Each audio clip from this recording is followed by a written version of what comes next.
Dear students, this is Praveen Kumar Agrawal from Management Department. Welcomes you in my today's lecture of Business Organization. In today's lecture, we will discuss upon the topic need and importance of business finance.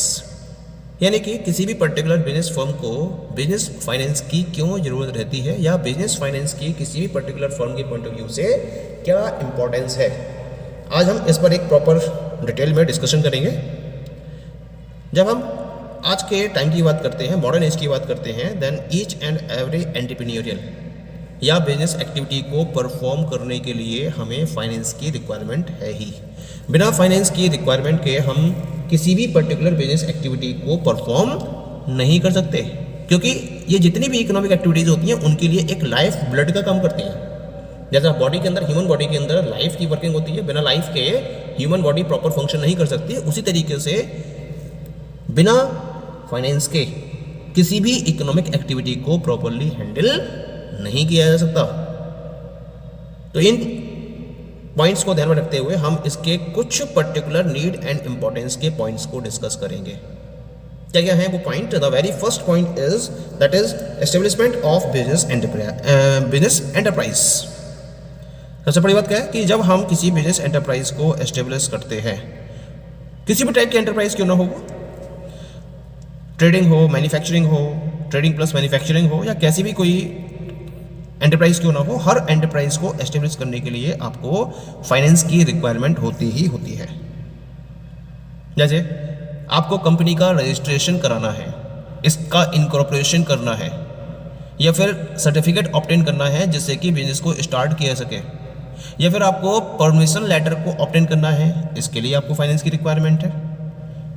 जब आपको business start करने की permission मिल जाती है तो इसके साथ साथ आपको डिफरेंट टाइप के अदर एक्सपेंडिचर्स को भी फॉलो करना पड़ता है।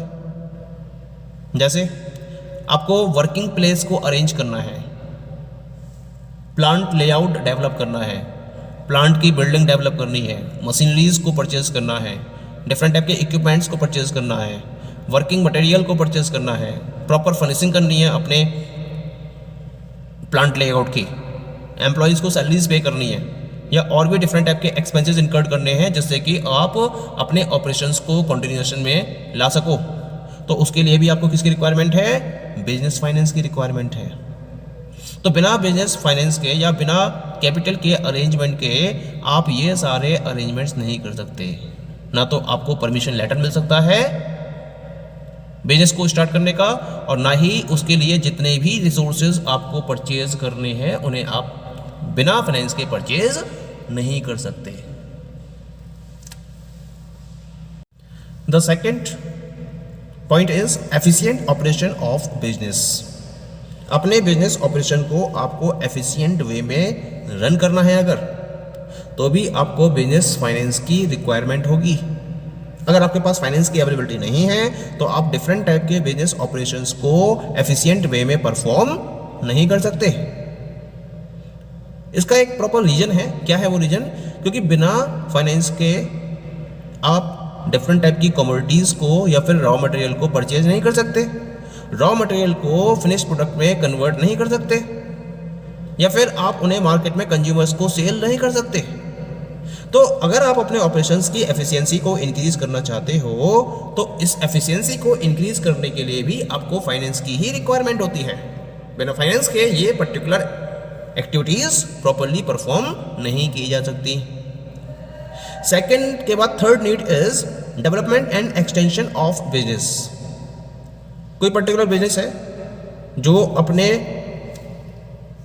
ऑपरेशंस को अब डेवलप करना चाहता है, एक्सटेंड करना चाहता है, ऑपरेशंस को ग्रो करना चाहता है। तो ग्रो करने के लिए, डेवलप करने के लिए या बिजनेस को एक्सटेंड करने के लिए भी हमें फाइनेंस की ही रिक्वायरमेंट होती है, क्योंकि फाइनेंस की हेल्प से हम डिफरेंट टाइप की कमोडिटीज़ को परचेस कर सकते हैं, या उसे सेल कर सकते हैं मार्केट में, या उसको प्रोड्यूस कर सकते हैं। ग्रोथ करनी है क्योंकि एक मार्केट में ऑपरेट कर रहा है सपोज, अब वो दूसरे मार्केट में अपने प्रोडक्ट्स और सर्विसेज को ऑफर करना चाहता है, या फिर एक प्रोडक्ट को डेवलप कर रहा है, अब वो दूसरा प्रोडक्ट डेवलप करना चाहता है। तो उस केस में उसे फाइनेंस की रिक्वायरमेंट तो होगी ही होगी। बिना अमाउंट, बिना कैपिटल की अरेंजमेंट के, बिना फाइनेंस के अरेंजमेंट के वो डिफरेंट टाइप की टेक्निक्स को परचेज नहीं कर सकता, मशीनरीज को परचेज नहीं कर सकता, इक्विपमेंट्स को परचेज नहीं कर सकता, लैबोरेटरीज को एस्टेब्लिश नहीं कर सकता, और जो भी एक्सपेंड करने के लिए, डेवलप करने के लिए, बिजनेस को एक्सटेंड करने के लिए डिफरेंट टाइप के रिसोर्सेज की रिक्वायरमेंट है, उन रिसोर्सेज को प्रॉपर्ली परचेज नहीं किया जा सकता। तो अगर उसे एक्सटेंड करने के पॉइंट ऑफ व्यू से रिसोर्सेज का अरेंजमेंट करना है तो वो फाइनेंस के हेल्प से ही पॉसिबल है, बिना फाइनेंस के ये पॉसिबल नहीं हो सकता। Okay, now we come to the next point. Next point is sound business position. अगर किसी पर्टिकुलर फर्म के पास प्रॉपर फाइनेंस अवेलेबल है तो हम कहेंगे कि the business is running its activities in a very sound way, और नहीं है तो हम कहेंगे कि the business is having a very weak position in the market. और इसके हेल्प से हम डिफरेंट टाइप के पर्पजेस को कंप्लीट कर सकते हैं अगर साउंड वे में बिजनेस फंक्शंस को रन किया जा रहा है या एक साउंड बिजनेस पोजीशन को मेंटेन किया गया है। और ये जो साउंड बिजनेस पोजीशन है वो प्रॉपर फाइनेंस के हेल्प से ही मेंटेन की जा सकती है। बिना फाइनेंस के आप साउंड बिजनेस पोजीशन को मेंटेन नहीं कर सकते। अगर आपको अपने सप्लायर्स को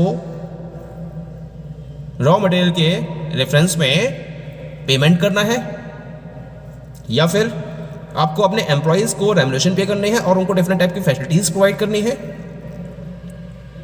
ओरिजिनल अमाउंट का आपको पेमेंट करना है, यानी कि जो अमाउंट आपने लोन ले रखी है उसका आपको पेमेंट करना है, या फिर अपने डेटर्स को टाइम पर इंटरेस्ट पे करना है, ये सारे फंक्शंस तभी परफॉर्म किए जा सकते हैं, ये सारी एक्टिविटीज़ तभी परफॉर्म की जा सकती हैं जब आपके पास सफिशिएंट फंड अवेलेबल होगा।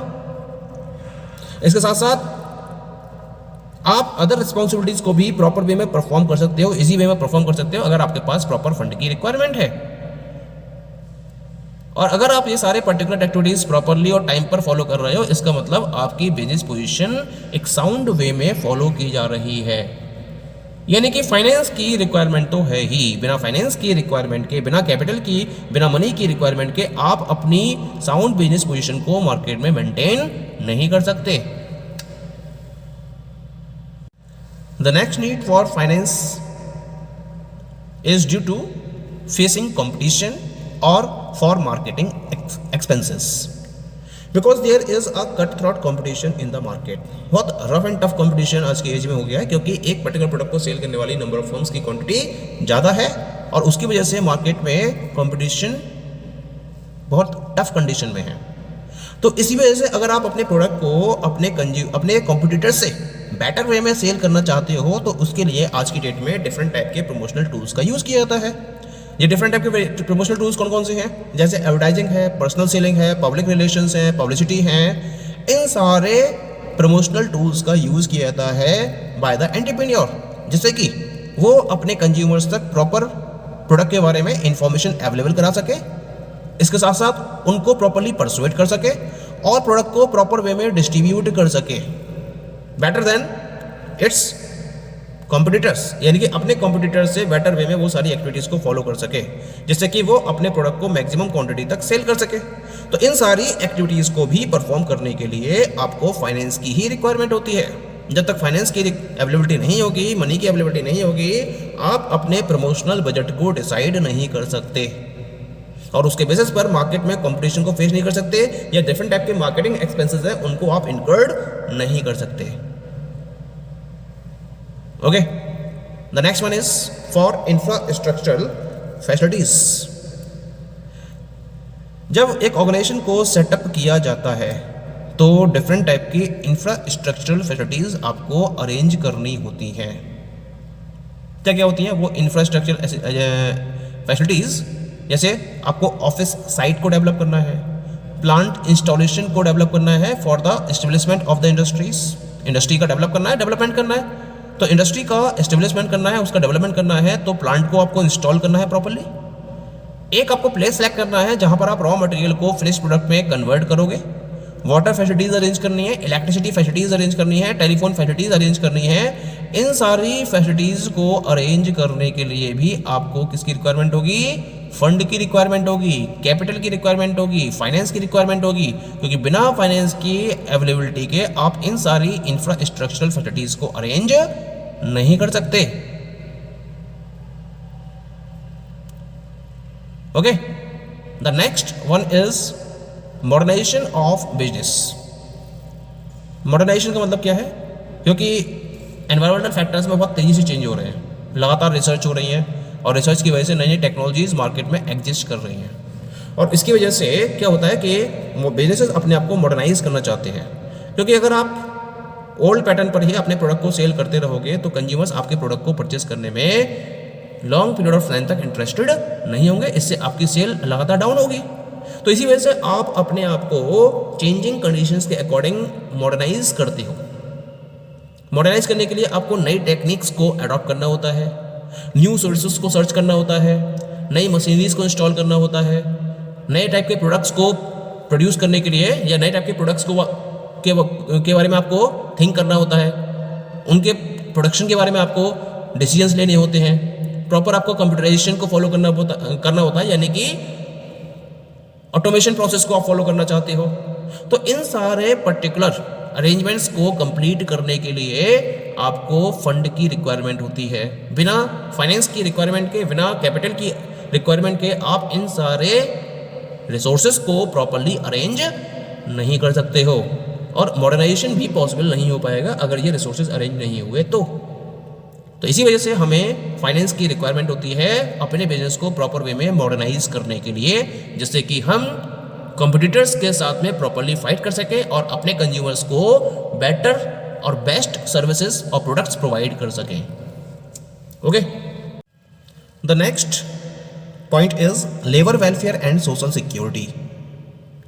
अगर आज के टाइम में एंटरप्रेन्योर्स अपने एम्प्लॉयज़ के साथ में अपने इंटरेस्ट को, अपने रिलेशंस को स्ट्रॉन्ग करना चाहते हैं, तो उनको क्या करना है, अपने एम्प्लॉयज़ और वर्कर्स के इंटरेस्ट को एक सेफगार्ड प्रोवाइड करना होगा।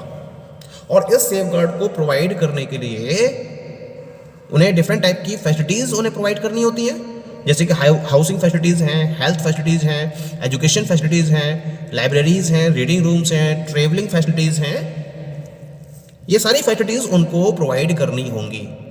उसके साथ साथ और भी फैसिलिटीज़ हैं, जैसे कि प्रोविडेंट फंड का अरेंजमेंट, ग्रेच्युटी का अरेंजमेंट, पेंशन का अरेंजमेंट, पर्सनल और ग्रुप इंश्योरेंस का अरेंजमेंट, एक्सीडेंटल इंश्योरेंस का अरेंजमेंट। ये सारे अरेंजमेंट्स, ये सारी फैसिलिटीज़ आपको अपने एम्प्लॉयज़ को प्रोवाइड करनी होगी अगर आप अपने एम्प्लॉयज़ के साथ में प्रॉपर रिलेशंस को मेंटेन करना चाहते हो।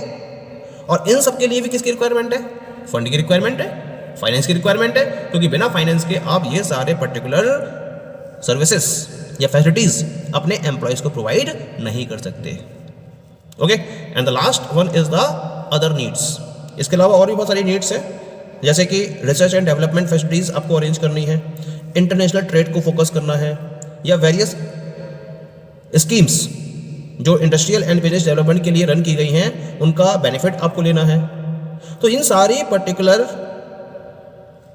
एक्टिविटीज़ में आपको फंड की ही रिक्वायरमेंट होती है। बिना फाइनेंस के आप इन सारी एक्टिविटीज़ को प्रॉपरली परफॉर्म नहीं कर सकते।